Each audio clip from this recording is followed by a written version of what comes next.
Selamat datang, salam sejahtera. Terima kasih karena bersama dengan saya di Nazilin Unity Channel. Akhirnya, Ketua Polis Negara buka mulut menyatakan keputusan dan juga apa yang dia dapati melalui langkah Dubai dan dah cukup jumlah. Ketua Polis Negara jarang sekali bersuara, jarang sekali mendedahkan, jarang sekali memberikan komen berkaitan perkara-perkara seperti ini. Jadi apabila Ketua Polis sendiri yang telah bersuara, maknanya perkara itu dah mula menjadi dan mendapat perhatian sangat serius oleh pihak polis. Kata Ketua Polis Negara, kalau jumlah cukup, Ketua Parti dah menghadap Agong. Anda faham itu? Ketua Polis sendiri juga menyatakan logiknya. Kalau benar dakwaan jumlah sudah cukup untuk menumbangkan kerajaan, maka kata Ketua Polis Negara, Ketua Parti pasti dah menghadap Agong. Dengan kata lain, kita masih heran, apa yang ditunggu lagi? Kenapa ditangguh-tangguh lagi? Apa sebenarnya yang mau dielak-elak?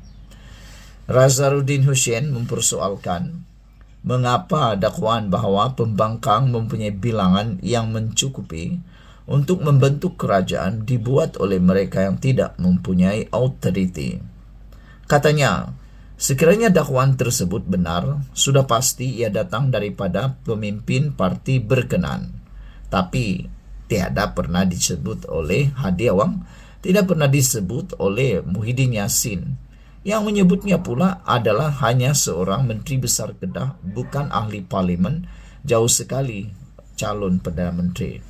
Selain daripada itu, isunya juga ialah datang daripada Papagomo dan juga Raja Petra yang tidak mempunyai apa-apa authority sama sekali.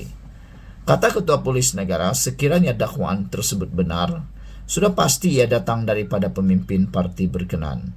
Sekiranya betul nak berlaku pertukaran kerajaan, Ketua Parti atau Setiausaha akan bawa menghadap Agong ataupun membawa pendedahan di dalam parlimen, mengatakan bahawa kita ada sekian nombor, buat undi tak percaya dalam parlimen, kata Razaruddin pada sidang media di Bukit Aman hari ini. Razaruddin turut menjelaskan polis telah membuka kertas siasatan berhubung usaha untuk menjatuhkan kerajaan. Menurutnya, suspek utama ialah penulis blog Raja Petra Kamarudin yang baru-baru ini mendakwa pembangkang telah mendapat sokongan 120 ahli parlimen. Razaruddin berkata, jika pengumuman itu dibuat oleh Ketua atau Setiausaha Agung Parti, maka ia adalah perkara berbeza. Kalaulah pengurusi parti Setiausaha cakap, tu lain, dia ada autoriti cakap. Ini orang yang tak berautoriti, tak ada locus standi cakap, katanya. Dia berkata sedemikian hanya akan mengganggu gugat kestabilan negara, malah boleh menakutkan kemasukan pelabur asing. Terdahulu yang di Pertuan Agong, Sultan Abdullah Ahmad Shah hari ini bertita bahawa baginda tidak akan terlibat dalam percaturan politik. Sultan Johor, Sultan Ibrahim, Sultan Iskandar yang akan mengangkat sumpah sebagai yang di Pertuan Agong yang baru turut bertitah tidak akan menerima mana-mana pihak menghadap baginda sehingga 31 Januari ini. Parlimen akan bersidang pada penghujung Februari. Sekian dulu untuk kali ini. Jangan lupa tinggalkan komen Anda, tekan butang subscribe. Malaysia kita punya, kita juga sama-sama cintai Malaysiaku. Kita jumpa lagi. Bye-bye. Selamat petang, salam sejahtera. Terima kasih kerana bersama dengan saya di Nazilin Unity Channel. Akhirnya, istri dan dua anak Tundaim menghadap SPRM pagi ini. SPRM, Suruhanjaya Pencegahan Rasuah Malaysia, akan menyoal siasat istri bekas Menteri Kewangan, Daim Zainuddin dan dua anak lelakinya. Ini berdasarkan notis yang dihantar oleh peguam keluarga itu kepada pihak media hari ini. SPRM kini sedang menjalankan siasatan terhadap Daim berkaitan pendedahan mengenai kekayaannya dalam kertas Pandora. Itu sebabnya ramai netizen kata apabila isteri Daim menyatakan bahawa Daim disiasat, dianiaya karena kekayaan beliau. Ada netizen menjawab, kata mereka, bukan sebab kekayaan Daim saja, tetapi seperti yang telah dinyatakan oleh SPRM dan juga Perdana Menteri, Tun Daim disiasat bukan karena pendakwaan terpilih, disiasat kerana maklumat pendedahan kertas Pandora. Takkanlah selepas kertas Pandora didedahkan, tiada pula penyiasatan lanjut kepada mereka yang tersenarai dalam kertas Pandora, kata netizen. Itu sebabnya Daim disiasat, bukan kerana Anwar Ibrahim, tetapi kerana pendedahan kertas Pandora.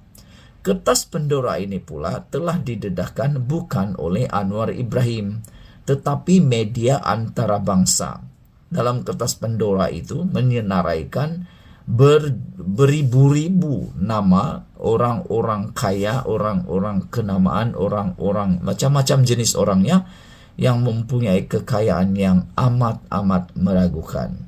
Itu sebabnya SPRM mengambil tindakan apabila dapat laporan polis berkaitan dengan kertas Pandora itu dan akhirnya dibuatlah siasatan. Itu ceritanya, bukan Anwar Ibrahim yang mau Daim Zainuddin disiasat, tetapi kerana adanya pendedahan kertas Pandora tersebut. Dalam kertas Pandora sahaja, syarikat dan firma pemegang amanah yang dimiliki oleh anak-anak, isteri atau rakan perniagaan Daim bersama-sama memegang aset bernilai sekurang-kurangnya 141 juta ringgit. Sebelum ini Daim menjawab laporan Malaysia Kini dengan berkata, bukan semua pemegang amanah yang disenaraikan portal itu adalah miliknya dan semua urus niaga yang dijalankannya adalah sah. Dia berkata, pemegang amanah adalah sebahagian daripada perancangan harta pusaka dan semua cukai yang perlu dibayar telah dibayar. Memiliki entiti luar pesisir tidak menyalahi undang-undang, tetapi dalam beberapa keadaan amalan itu dikatakan atau dikaitkan dengan pengelakan cukai. Dalam kes lain, ia merupakan usaha mengekalkan kerahasiaan atas berbagai sebab. SPRM berkata Suruhanjaya itu telah menghantar notis kepada Daim sejak Jun lalu supaya dia mengisytiharkan harta. Namun, mendakwa tuntutan itu tidak dipenuhi walaupun selepas 5 lanjutan diberikan seperti yang diminta bekas Menteri Kewangan itu. Hal ini mendorong SPRM menyita Menara Ilham, sebuah bangunan bernilai tinggi milik Daim dan keluarganya di tengah-tengah ibu kota baru-baru ini. Daim mengecam siasatan SPRM terhadapnya dengan mendakwa dia menjadi mangsa penganiayaan politik. Bagaimanapun SPRM menafikan dakwaan itu. Dipetik daripada sumber malaysiakini.com. Sekian dulu untuk kali ini. Jangan lupa tinggalkan komen anda, tekan butang subscribe. Malaysia kita punya, kita jaga sama-sama. Cintai Malaysiaku. Kita jumpa lagi. Bye-bye. Selamat petang, salam sejahtera. Terima kasih kerana bersama dengan saya di Nazilin Unity Channel. Ganggu Agung dengan isu jatuhkan kerajaan di akhir tempo pemerintahan. Sesuatu perbuatan biadab kepada raja. Dipetik daripada Sabudin Hussein.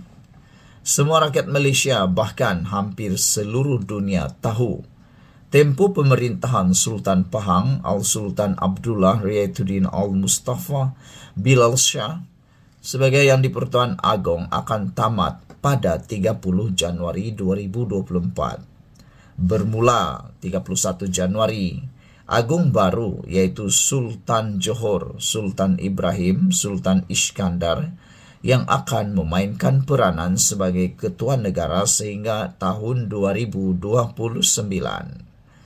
Pada bulan-bulan terakhir sebelum menamatkan tempoh pemerintahannya, Sultan Abdullah sepatutnya diberikan ruang waktu yang tenang dan menyenangkan, bukan diganggu dengan gegak gempita mahu menjatuhkan kerajaan. Mengganggu tempo akhir baginda dengan isu menjatuhkan kerajaan boleh disifatkan sebagai perbuatan tidak bertanggung jawab dan biadab yang tidak bertempat. Kalau ia pun mahu menjatuhkan kerajaan, kenapa tidak dilakukan sebelum ini atau tunggu selepas agung baru memulakan tugas? Kenapa perlu tergesa-gesa di akhir pemerintahan agung? Sedia ada, macam tiada lagi hari esok, macam tiada lagi hari berbuat demikian esok. Lagi pula, jika diteliti, selain tiada asas sokongan untuk menjatuhkan kerajaan ketika ini, blok pembangkang juga tidak memanfaatkan peluang yang tersedia sebelum ini.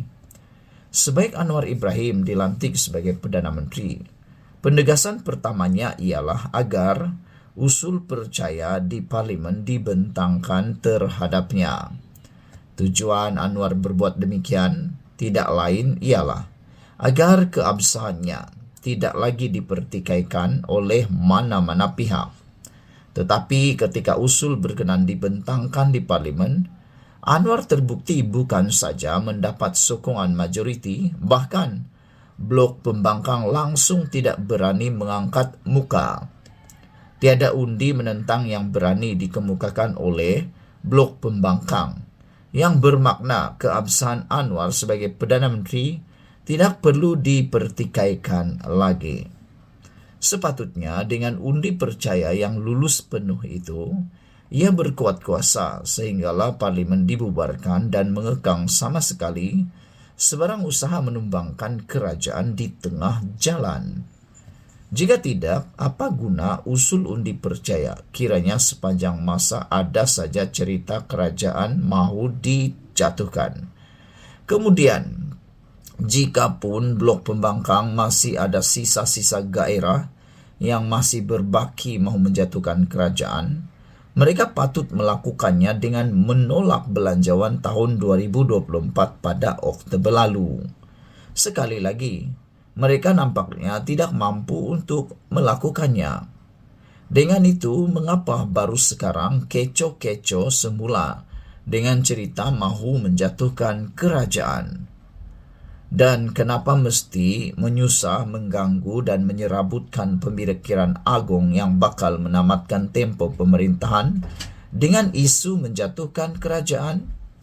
Tidak bolehkah Sultan Abdullah diberi laluan yang tenang dan damai di akhir-akhir pemerintahan baginda? Lalu, kalau bukan biadab dan tidak bertanggung jawab, apalagi gelaran kita panggil terhadap mereka yang sanggup berbuat demikian? Sebab itu, selari dengan tindakan pihak polis yang telah membuka ketasiasatan dan akan memanggil 2-3 tiktokers yang didapati tak henti-henti, mencetuskan kegelisahan dengan memainkan isu menjatuhkan kerajaan, tindakan tegas memang patut diambil terhadap mereka yang berkenan. Sudah sampai masanya untuk pihak berkuasa bertindak lebih tegas dan meminimalkan kompromi. Ditulis oleh Sabudin Hussein 10 hari bulan Januari 2024. Saudara-saudara sekalian, kita berharap bersaranya Agong akan membawa ketenangan kepada beliau. Sekian dulu untuk kali ini. Jangan lupa tinggalkan komen Anda, tekan butang subscribe. Malaysia kita punya, kita juga sama-sama cintai Malaysiaku. Bye-bye.